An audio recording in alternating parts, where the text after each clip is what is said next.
All right, sometimes you got to go back to your go-to places, and this is one of them. I'm going to get in here and I'm going to dig through some of these boxes. And this is dirty, dusty, gritty, just the way I like it. So if I'm going to find Beatles on VJ, it's probably going to be at the bottom of one of these boxes, buried underneath all the beautifully binned LPs. But that's the game I play, and I'm happy. We're just shooting a little video, Danny. Now this is a record store, people.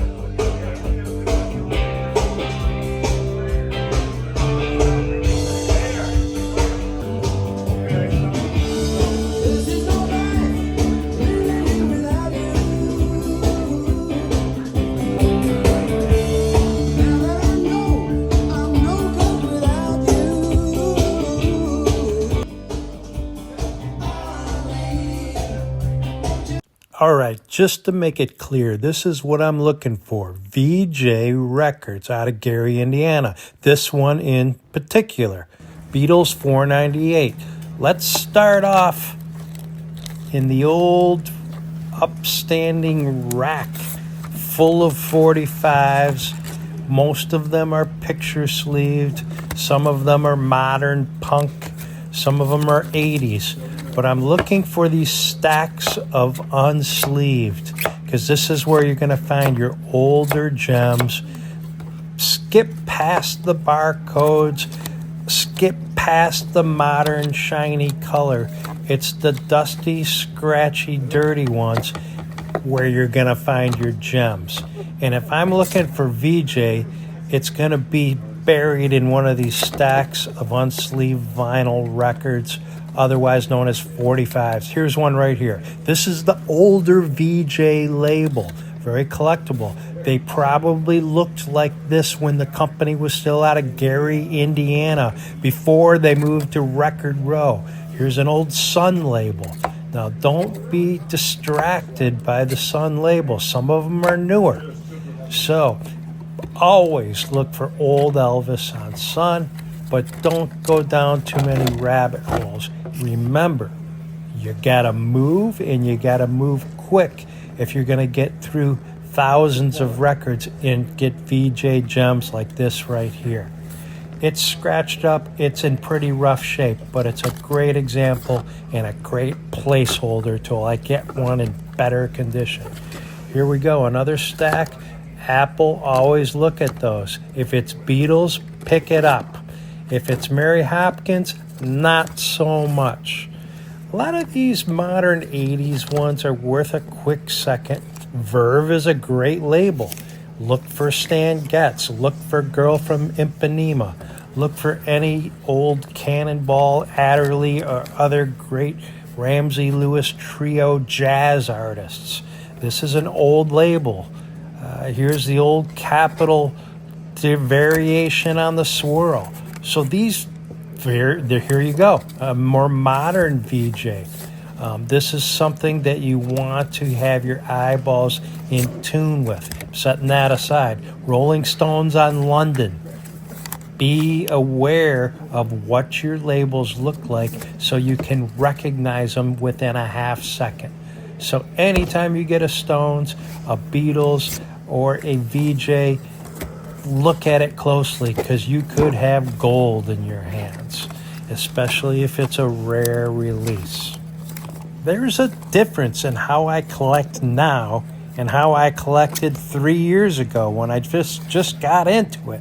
I look for more rare items now. There's a common Motown. You might pick that up, but I probably already have it. So I'm looking for more obscure stuff than your average collector or your beginning collector. I'm looking for more valuable stuff. I'm willing to make a mistake and miss something and get into the racks deeply and fastly and make it up by looking at numbers. How many have I scanned within an hour? Remember, we said 1 second at 1,000 records is already 16 minutes. So if you only have 20 minutes, you got to get through a lot of records in a short amount of time if you're going to get the good gems. My plan today is to get through about 3,000 to 5,000 records and come home with a good handful, maybe a small stack. I don't plan on spending any more than $100 today, but that's okay. Look at your labels, go fast, and don't be afraid to make a mistake. Now, scan the floor underneath all your LP bins, like I've done here. I found a quiet part of the store where I can sit my butt on a milk crate and go through a whole box of old, dusty 45s out of the way, out of the aisle, and just get lost in them.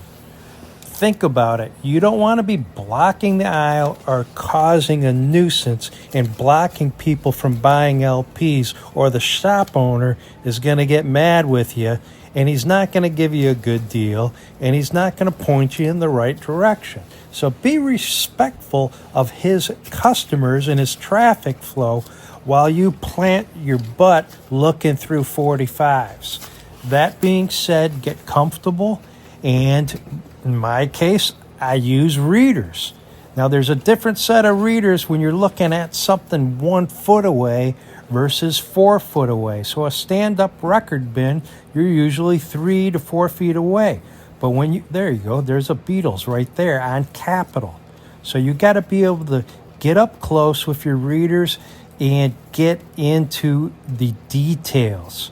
It could be a great gem or it could be a dud, just depending on a certain release and a certain label. VJ right there, that's what I'm looking for.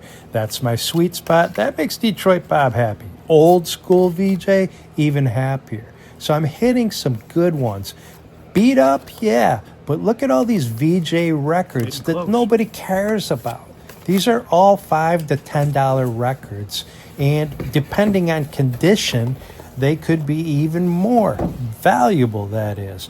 Let's not forget, also, Frankie Valli and the Four Seasons recorded on VJ. Gene Chandler, famous for Duke of Earl. Yes, VJ Records.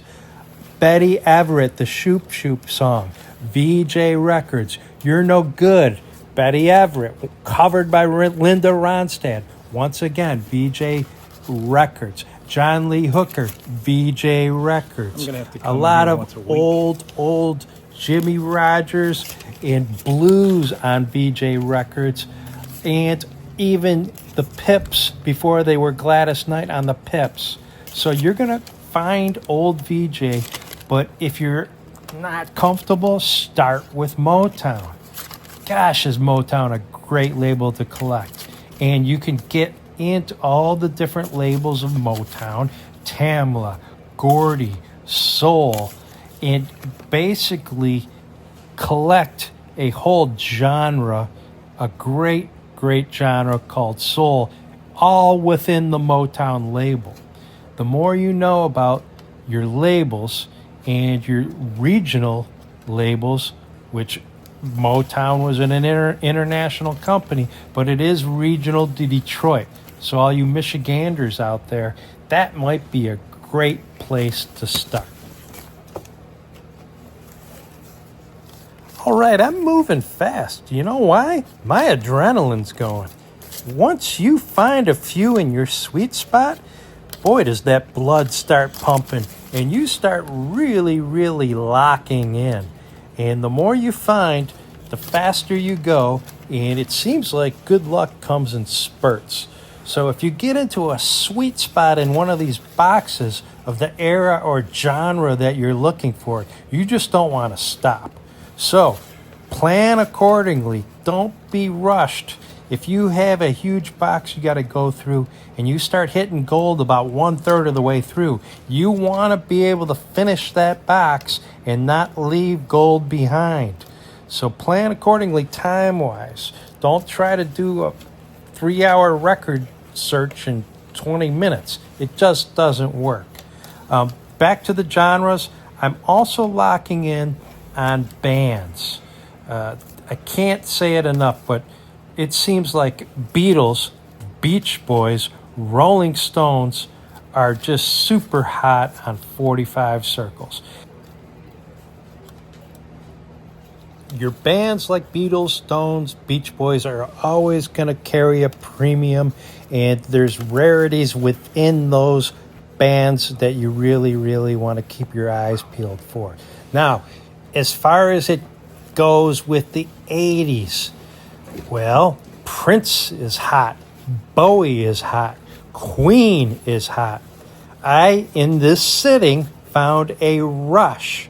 And you don't find Rush on 45 very often. So definitely, if you see a Tom Sawyer, you pick it up. Anything by Rush is very collectible. If you get early Rush, it could be through the charts valuable.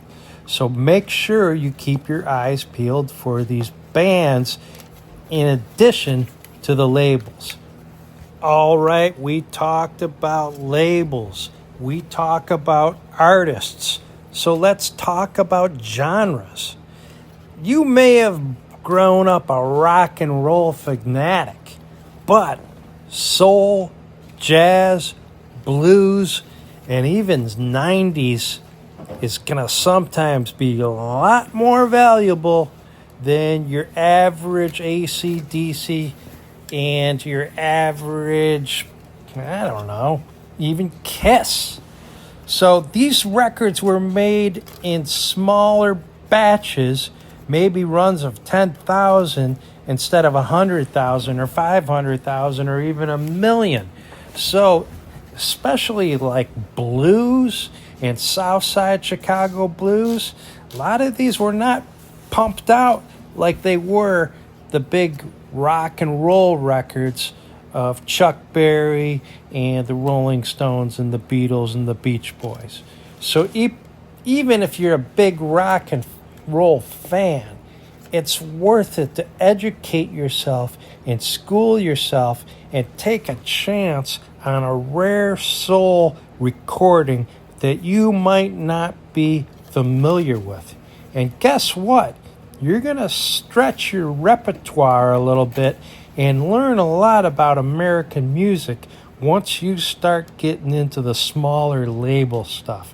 And it's an education, and it's well worthy to take the time to stretch your palate a little bit when it comes to the more rare genres. Now, why did I mention 90s? Well, around 92, they pretty much stopped making 45s in the U.S., so if you can get a Nirvana on a 45, yes, you better grab it and grab it quick because they didn't make a whole lot of them. Anything from the 90s. Maybe not Spin Doctors, but I definitely would pick up any Pearl Jam, any type of Seattle sound, Soundgarden, Mudhoney, Alice in Chains, any of the Stone Temple Pilots stuff, even the California stuff. When you're looking at 90s bands, they just stopped really pumping out the 45s, so a lot of these bands just quit making them and went right to CD. As a matter of fact, a lot of them stopped making vinyl around this time. So there's definitely a vinyl drop-off. But I'll tell you what, I've sold a lot of 45s lately from this era. Especially if you can get into like Stone Temple Pilots era, like I said, or even get into Guns N' Roses, Velvet Revolver, all that Chris Cornell stuff that you can get your hands on. It's definitely valuable. If you get into rap, I tell you what, get it on 45, you will sell it.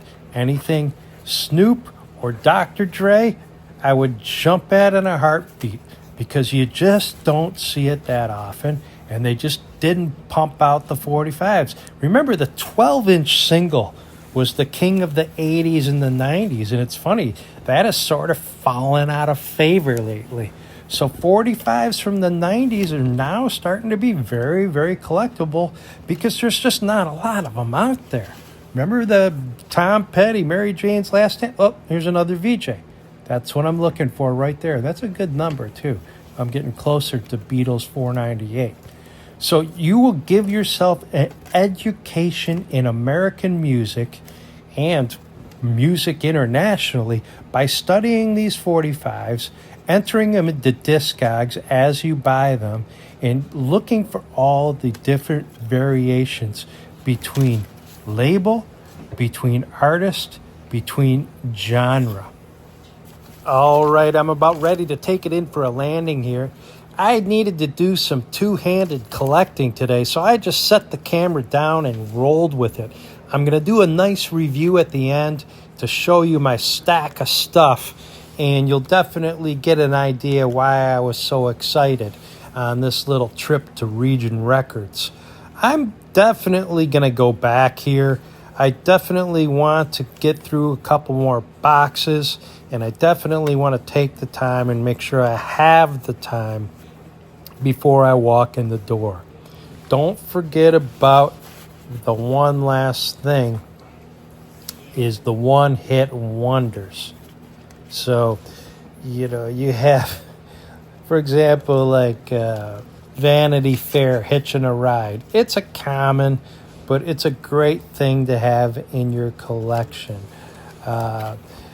Judy in Disguise. That's another one that was a one-hit wonder. It's a great little song to have in your collection. I suppose there's some really rare one-hit wonders.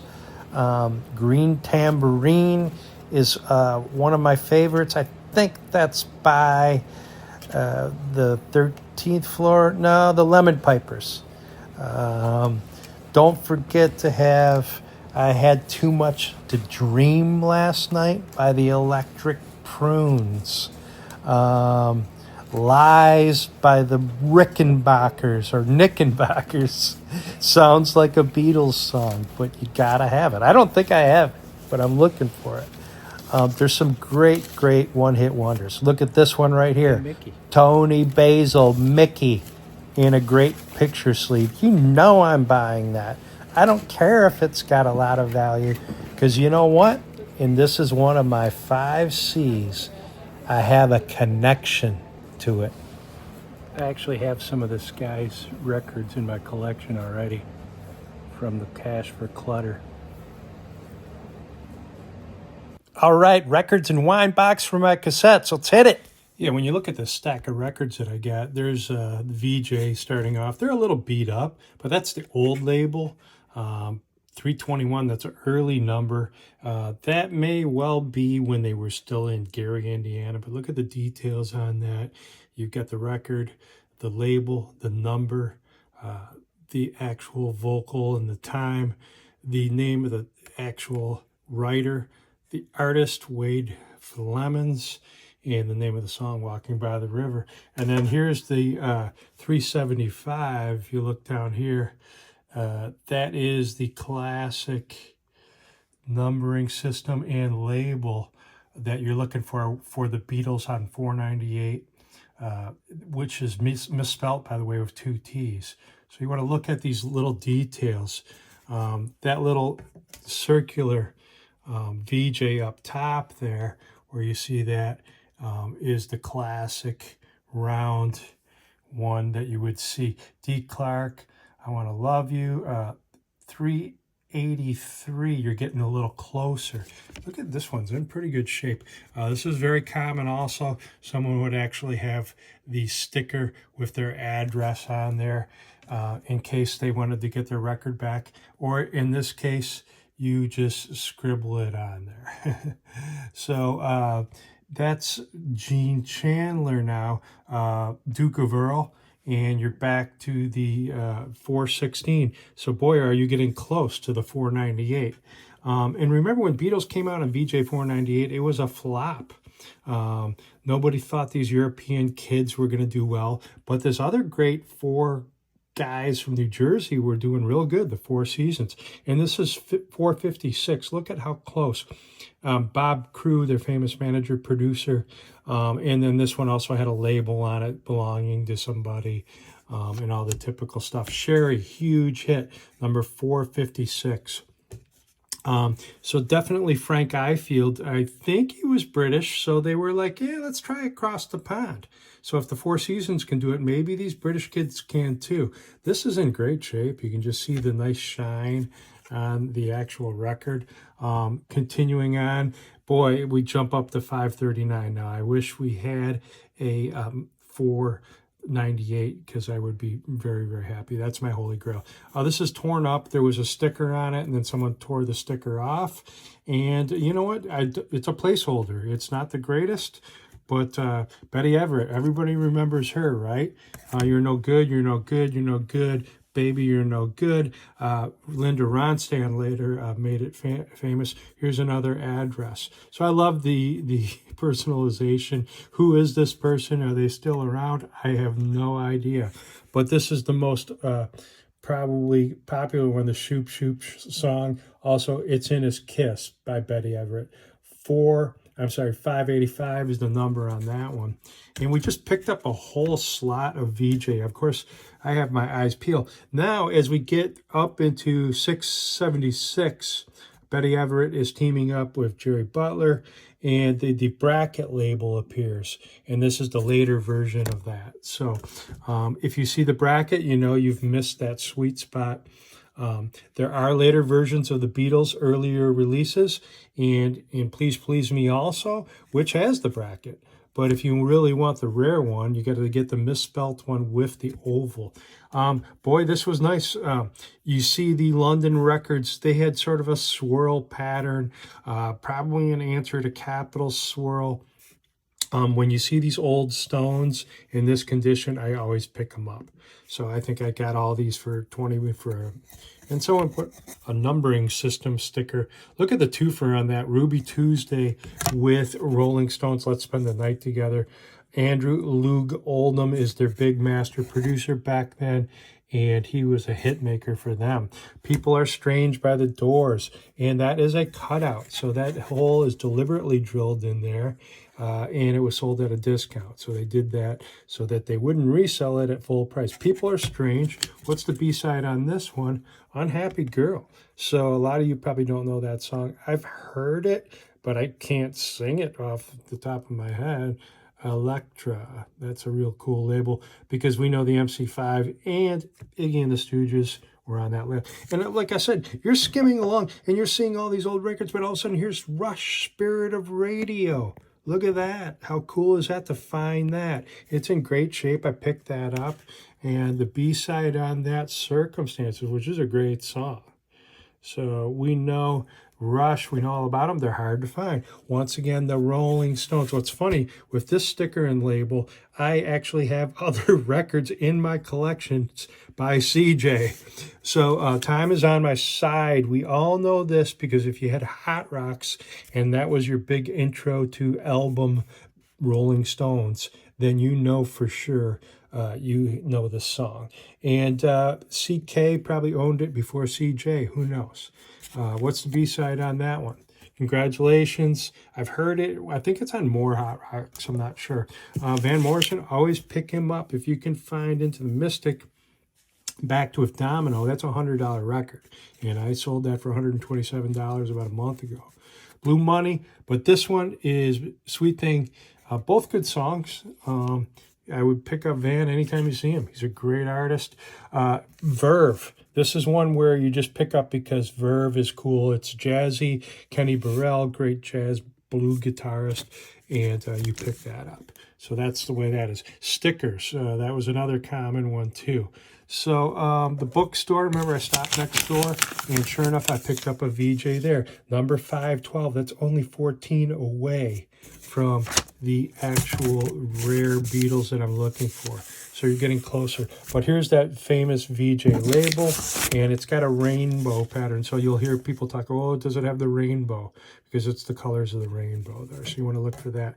And Commander Cody, Hot Rod Lincoln. Great, great song. I've heard other people do this. I think Asleep at the Wheel does this too.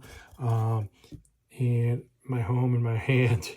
I don't know what the story is with that one. So that's a good pickup. It's a little beat up, But all these records, just by sitting on the floor, getting comfortable and digging through that pile. What a great time. What a great set of discs for 20 bucks. All right, so what you do at this point, you enter them in DiscGag. So you see the top two, Kenny Burrell, People Are Strange. I have all these entered now. Blue Money by Van Morrison, there it is. Look at all the info, 1971 Warner Brothers Records, where they were pressed. Let's Spend the Night Together. That's what the picture sleeve would have looked like if it was still with it. Candy Girl by the Four Seasons, 1963. There it is, the number of the record. VJ 456, Sherry. VJ 416, Duke of Earl. So you can see how your collection is now organized. There's that old label VJ 321. Raindrops, VJ 383, 1961, an ARP pressing. So you get so much more information when they're entered. 1961, Time Is On My Side. There's the Stones, 1964. Spirit of Radio, all the way up to 1980. But this is really cool now because this is just a summary. But in these individual tabs, you can look them up even closer. You're No Good by Betty Everett, once again, 1963. Jerry Butler, Good Times, VJ 651. Betty Everett, once again, 670. Hot Rod Lincoln, there it is, 1972. Commander Cody and the Lost Planet Airmen. And there's that Frank Ifield, predecessor to the Beatles, 1962 VJ Records. So when you enter in DiscGags, you get a whole new perspective. You've got your collection at your fingertips. So take the time and do it. All right, Detroit Bob, we talked about all this stuff we can do with DiscGags, right? Look at that. It's all right there. And here's your median values. Here's your high values. When you added it, you can make notes on your condition. Always enter your condition. Blue Label variant, little weird notes I added. 1965. Here's the Doors. All this stuff because I just took the time and entered it, and you learned so much. So make sure you enter all your stuff into DiscGags. What I'm going to do now is I'm going to total all these medium and high values up and give you guys a total, and then compare to what I bought it for. All right, definitely I'm liking that median value, 76 bucks on a $20 purchase. I'm doing okay. So let's go ahead and add up the total value, and that would be perfect condition, perfect day. All right, this is the high value. So on a perfect day, perfect condition, $290, like that Rolling Stones with the picture sleeve is a $40, 45.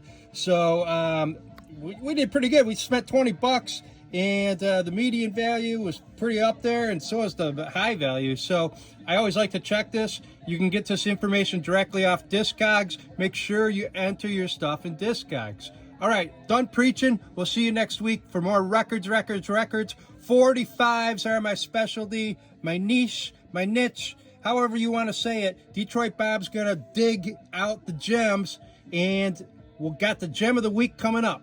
All right, Detroit Bob, back at you. Here it is, the gem of the week. Time Is On My Side by the Rolling Stones, London Records, 1964. A U.S. release, okay? And the genre is rock, blues. It is written by Norman and Mead. I didn't know. I thought it was a Jagger Richards original. The B-side, Congratulations, is Jagger Richards. Why do we remember the songs? Because these songs were on Hot Rocks. At least Time Is On My Side was. And that was the jumping point for a lot of us U.S. kids my age to really get into album rock featuring the Rolling Stones. And Congratulations is a great B-side. I think that shows up later on more Hot Rocks. I know the song, and it's credited to Jagger Richard, because if you remember, his name isn't Keith Richards originally. It's Keith Richard. They changed that down the road. Interesting. I love the patina, if you will. It's scratched up. It's been played. It's got CK. It's got CK here with the label on it. This record has been loved, and I love this old-style London label. And it's a great, great idea to have some of these old records with great patina. 118 have it, 32 want it. Average rating 4.4 out of 5. This is a good plus. It's got the sticker on the label. I'm loving that. Median value of $4.95. Perfect condition, perfect day, 19 bucks. So Detroit Bob, back at you. I'm going to keep digging. I'm going to find more gems, and we're going to find that Beatles 498 Beattles on VJ together. So stick with me every week. Subscribe. Get it out there. All those British guys and people over in Europe that love these 45s, we're going to bring these babies back to life, and we're going to get them popular again, just like these big LPs. So that's my goal. Come along for the ride. See you next time.